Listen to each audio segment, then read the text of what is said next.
حال چال ہے؟ خیریت سے عقیل اسد صاحب؟ خیریت سے، کرم اللہ پاک کا۔ سب سے حکم پہلے کریں تو میرے پاس 2 سوال ہیں، بہت جی۔ ضروری سوال ہیں، آپ نے کہاں سے کال کیا آپ نے؟ پھر اس کے بعد لاہور کہاں سے کال؟ لاہور، اوکے جناب، بات کریں۔ تو پہلا میرا تو یہ 1 منٹ کا موقف ہے جلدی سے، کہ ہم بچپن سے اظہر حیدری صاحب کے بارے میں بہت کچھ سنتے آئے کہ جی وہ بہت بڑے خطیب ہیں، ان کے سامنے کوئی نہیں بیٹھ سکتا، فرقہ باطلیہ میں سے ان کے سامنے کوئی بول نہیں سکتا۔ بچپن میں ہمارے بھی یہی اسی طرح ہی سنتے تھے، اور اب بھی تھا، لیکن مجھے یہ بات سمجھ نہیں آئی کہ وہ کیوں نہیں آپ کے سامنے آئے۔ آخر ان کے پاس اتنی کتب ہیں، اتنی باتیں ہیں، اتنے گاؤں انہوں نے ان کے والد نے مکتب اہل تشیع پر لے کر آئے ہیں، تو پھر ان کا آپ کے سامنے اس طرح فرار اختیار کرنا کچھ سمجھ نہیں آیا۔ یا وہ بہتر وہ جانتے ہیں، لیکن سمجھ لیں کہ دل کو اچھا نہیں لگا کہ ان کا اس طریقے سے ویڈیو کال پر نہیں بات ہو سکتی، ادھر آؤ، اس طرح فرار اختیار کرنا کچھ سمجھ میں نہیں آیا۔ اور اگر آپ میری بات سن رہے ہیں تو جس طرح آپ نے غالی کی بے انتہا جو ان کا اس کے بارے میں بولا ہے کہ غالی ایسے ہے، غالی ایسے ہے، غالی ایسے ہے، لیکن آپ نے یہ نہیں بتایا کہ اصلی کون سی ایسی شک ہے جس کی وجہ سے کوئی انسان غالی ہو جاتا ہے۔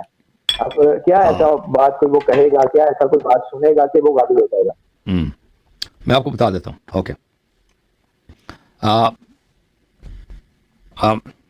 جو سب سے پہلے آپ نے جن حضرت کا اسم لیا ہے، انشاءاللہ وہ ہمارے بھائی ہیں، اللہ تعالیٰ ان کو توفیق دے، ہم ان کے دشمن نہیں ہیں۔ وہ جتنی وہ صحیح باتیں کہتے ہیں تو ہم ان سے موافق ہیں، جو غلط باتیں کہتے ہیں تو انشاءاللہ تعالیٰ اللہ ان کی ہدایت کرے، اور جو باتیں ہم سے غلطی ہو جاتی ہے اللہ تعالیٰ ہماری ہدایت کرے، اور ہم ان سے اور سب بھائیوں سے استدعا کرتے ہیں کہ ہم دشمن نہیں ہیں، ہم آپس میں گفتگو کر سکتے ہیں۔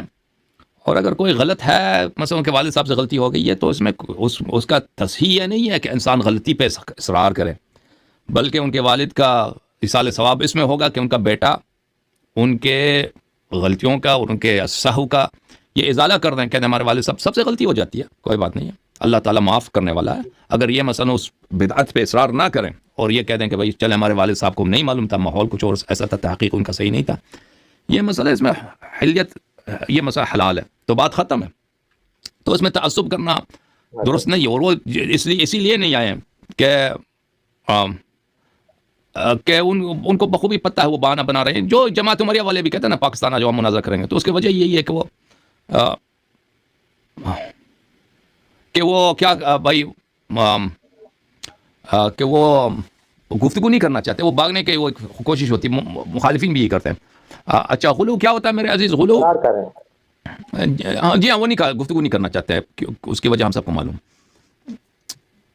غلو کیا ہوتا ہے میرے عزیز؟ غلو یہ ہے کہ آپ اہل بیت علیہ السلام کو اللہ کہتے ہیں، یہ غلو ہے، لیکن صرف یہ غلو نہیں ہے، غلو صرف یہ نہیں ہے، غلو اور بھی ہیں، بہت سارے غلات تھے جو اہل بیت علیہ السلام کو اللہ نہیں کہتے تھے، بلکہ وہ صفات ان کو دیتے تھے جو اہل بیت علیہ السلام نے یا اپنے سے نفی کیا ہے، یا اہل بیت علیہ السلام نے اپنے متعلق ان صفات کا اظہار نہیں کیا۔ تو دین کس چیز کا نام ہے؟ دین ہے اتباع اہل بیت علیہ السلام کا نام، کہ ہم اور اس بات میں نہیں سمجھتا کہ کوئی شیعہ میرا مخالف جس نے یہ احادیث نہ بھی سنی ہو، کوئی اس کا مخالفت کر سکتا ہے کہ بھائی اہل بیت علیہ السلام کا ہم نے اتباع کرنی ہے، جو فضائل انہوں نے اپنے لیے ثابت کیا ان پہ ہمارا ایمان ہونا چاہیے، جو انہوں نے نفی کیا اس کو ہم نفی کرنا ہمارے لیے واجب ہے۔ اچھا، ملاحظہ فرمائیے، کتاب ہے اصول 4 میں سے کتاب عبداللہ ابن یحییٰ الکاہلی، اس میں صفحہ نمبر 125 میں حضرت امام جعفر صادق علیہ السلام فرماتے ہیں لا تفضل على رسول اللہ صلی اللہ علیہ وآلہ احدا، حضرت رسول صلی اللہ علیہ وسلم پہ کسی کو تفضیل نہ کرو، کیونکہ غلات میں سے ایک طائفہ یہی ہے کہ وہ اب بھی ہیں، کہتے ہیں امیر المؤمنین علی علیہ السلام سب سے افضل ہیں، نستجیر باللہ، پیغمبر سے بھی افضل ہیں۔ اچھا، ولا تفرطوا ولا تغلوا ولا تقولوا، کوتاہی نہ کرو، یعنی تقصیر نہ کرو۔ تقصیر یہ ہے کہ اہل بیت علیہ السلام کا اگر کوئی حق بنتا ہے، کوئی فضیلت ہے، اس کو اقرار کرو، یا اگر ان کا کوئی واجب حق ہے اس کو بچا لاؤ، ان کی نصرت کرنا، ان کی دین کا احیاء کرنا، یہ سب اگر کوئی نہیں کرتا تو وہ مقصر ہے۔ تقصیر کا صرف مقصد یہ نہیں ہے، دیکھیں کہ عقیدے میں انسان مقصر ہو، عقیدے میں انسان اہل بیت علیہ السلام کو ان کے مرتبے سے کمتر سمجھے۔ تقصیر عمل میں بھی ہے، یعنی وہ کوتاہی کرنا، جس طرح ایک شیعہ کو خادم ہونا چاہیے اس طرح خدمت نہیں کر رہا اہل بیت علیہ السلام کے مقاصد کا، ان کی مذہب کے احیاء کا، ان کی نصرت کا، تو یہ تقصیر۔ بہرحال کوتاہی نہ کرو اور غلو نہ کرو۔ اچھا، غلو ولا تقولوا فینا ما لا نقول، اور ہم سے وہ صفات نسبت نہ دو مثلا کہ ایسے فضائل تم بنا دو یا ایسے معجزات تم نسبت دے دو جو انہوں نے خود نسبت نہیں دیا. بہرحال آپ کسی بھی شخص سے ایسی بات انہوں نے خود نہیں کہا آپ ان سے نسبت دے دیں, یہ تو جھوٹ ہے ہی ہے. اور دین کے معاملے میں تو زیادہ حساس ہے. احبونا حبا مقتصدا, ہم سے محبت کرو درمیانہ درجے میں. مقتصد سے کیا مراد, اتنی محبت نہ کرو کہ محبت کرتے کرتے تم خود ہی کافر بن جاؤ. فإنك إن قلتم قلنا متنا ومتم وكنا حيث شاء الله وكنتم. اگر تم وہی بات کرو جو ہم کہتے ہیں فضائل میں, دیکھیں مصائب میں اور عقائد میں اور حلال و حرام میں, اگر تم وہی بات بولو جو ہم بولتے ہیں, جب ہم مر جاتے ہیں اور آپ مر جائیں گے ہم اکٹھے محشور ہو جائیں گے, آپ ہمارے ساتھ ہو گے.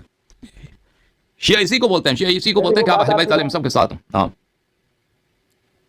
تو لیکن میں آپ سے یہ سوال پوچھ رہا کہ ممبر پر ہمیں, جی بولے, یہ بات آپ جو بول رہے ہیں یہ بالکل ٹھیک ہے, لیکن ممبر پر ہمیں یہاں بتایا جاتا ہے کہ علی رزق دینے والا ہے, علی بارش برسانے والا ہے, مردوں کو زندہ کرنے والا ہے, مردوں میں روح پھونکنے والا ہے, یہ ساری چیزیں کتابیں نازل کرنے والا علی ہے, یہ ساری چیزیں یہ غلو ہیں یا نہیں ہیں, یہ بتائیے گا. یہ جملے جو آپ نے بولا نا کہ امیر المومنین السلام رزق دینے والا ہے, خلق کرنے والا, یہ تو احادیث میں اس کی سری نفی کی گئی ہے, سری نفی کم نہیں ہے. اہل بیت علیہ السلام کو, اور جو اہل بیت علیہ السلام نے لعنت کی ہے, ایک حدیث دو حدیث بھی نہیں, کئی احادیث ہیں. اور یہ کہ اہل بیت امیر المومنین السلام مردہ کو زندہ کر سکتے ہیں, یہ تو ثابت ہے, کر سکنا, کہ اگر وہ, یہ تو بہت ساری روایات میں ہے کہ وہ قبر سے گزر گئے, کسی کو اشارہ کیا کہ تم زندہ ہو جاؤ, تو اس کو زندہ کیا, اس نے شہادت دی, پھر وہ شخص دوبارہ مر گیا, یہ تو بہت ہیں احادیث میں. اہل بیت علیہ السلام بھی, عیسی ابن مریم بھی کرتے تھے, یہ تو ثابت ہے. لیکن کہ وہ سب مردوں کو وہ قیامت کے دن زندہ کریں گے, یہ میں نے کسی روایت میں, حدیث میں نہیں دیکھا ہے. اگر ہوتا حدیث روایت میں, دیکھیں ہمارے کتب میں جو متاخرین کے کتب ہیں اس میں بعض غلات کی روایات موجود ہیں, غالیوں کی, نصیریوں کی. تو جو ہمارے جو صحیح کتابیں ہیں اس میں اس طرح کی روایت نہیں ہے کہ اہل بیت علیہ السلام مردوں کو زندہ کرتے ہیں. اور بارش برسانے والی بھی جو ہے یہ ملائکہ کے لیے ہے, کہ ہر ملائکہ اتنے زیادہ ہیں کہ وہ بارش کا ہر قطرہ لے کے آتے ہیں. اور یہ کہ ائمہ علیہ السلام یہ کام کرتے ہیں, یہ روایت میں ہم نے نہیں دیکھا ہے بھائی, ہم نے نہیں دیکھا, اور ہم اس چیز نسبت نہیں دے سکتے اہل بیت علیہ السلام کو جو ہم نے نہیں دیکھا ہے. تو یہ باتیں دیکھیں, اہل بیت علیہ السلام کی رسول پاک صلی اللہ علیہ وسلم نے بڑی تعریف کی ہے. یعنی اگر آپ کتاب اثبات الہدات فی النصوص والمعجزات میں جائیں, یا کتاب الامامہ جو کتاب بحار الانوار کے اجزاء ہیں, یا کتاب الحجہ کتاب کافی میں, بصائر الدرجات میں, تو وہاں پر آپ کو ایسے روایات ملیں گے محیر العقول, اور وہ سب حق ہیں, سب حق ہیں. دیکھیں اہل بیت علیہ السلام نے جو فضائل بیان کیے ہیں وہ اور الفاظ ہیں, یہ الفاظ جو ذاکرین بیان کرتے ہیں اپنے سے بنا کے بیان کرتے ہیں, نہیں کیونکہ ایک دوسرے سے سیکھتے ہیں, کتاب نہیں پڑھتے. تو جو حق باتیں ہیں وہ آپ بیان کریں, علماء بیان کریں, ذاکرین بیان کریں. اور وہ باتیں جو اہل بیت علیہ السلام نے نہیں کی ہیں وہ نہایت ہی باطل ہے کہ انسان اہل بیت علیہ السلام سے نسبت دے دیں.